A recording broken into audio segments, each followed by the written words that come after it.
Korban jiwa ledakan gudang LPG di Jalan Kargo, Taman 1, Denpasar Utara terus bertambah. Dalam data yang dirilis RSUP Prop Ngurah pada Minggu 16 Juni 2024, ada tambahan 1 orang meninggal karena luka bakarnya mencapai 56%. Korban jiwa terbaru ini bernama Mukis Bayudi yang meninggal pada Sabtu pukul 22.08 WITA. Menurut Direktur Medik dan Keperawatan RSUP Profesor Ngurah Dr. Afan Prigambodo Permana SPBSK, korban merupakan rujukan dari Rumah Sakit Bali Med. Almarhum masuk ke RSUP Profesor Ngurah pada 9 Juni 2024 malam.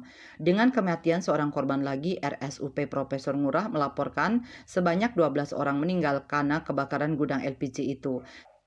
Sedangkan 1 korban jiwa dilaporkan Rumah Sakit Wangayo. Total ada 13 orang yang meninggal dalam kebakaran ini. Selain Mukis, korban jiwa lainnya adalah Wiri Suhardi, Yola Aldi Sulianto, Umar Effendi, Danu Sembara, Eko Budi Santoso, Katiran Yoga Wayu Pratama, Purwanto Petrus Ciwarut, Robi Aprianus Amput, Yudis Aldianto, dan Edi Herwanto. Terdapat 5 orang masih dirawat intensif di RSUP Profesor Ngurah. Seluruh korban yang masih dirawat mengalami luka bakar di atas 30%. Sebelumnya, kebakaran hebat terjadi di Jalan Kargo Taman 1 Denpasar Utara 9 Juni 2024. Gudang LPG CP Bintang Bagus Perkasa dilalap si jago merah dan beberapa kali dentuman keras terdengar hingga wilayah Dalung, Kuta Utara. Informasi diperoleh di lapangan, kebakaran itu terjadi pukul 6.30 WITA.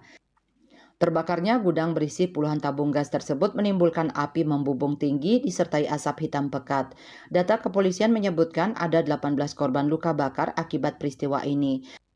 Dalam peristiwa ini, pemiliknya Sukojin 46 tahun dijadikan tersangka dan ditahan pada Sabtu 15 Juni 2024. Eka Adiasa, Bali Pos melaporkan.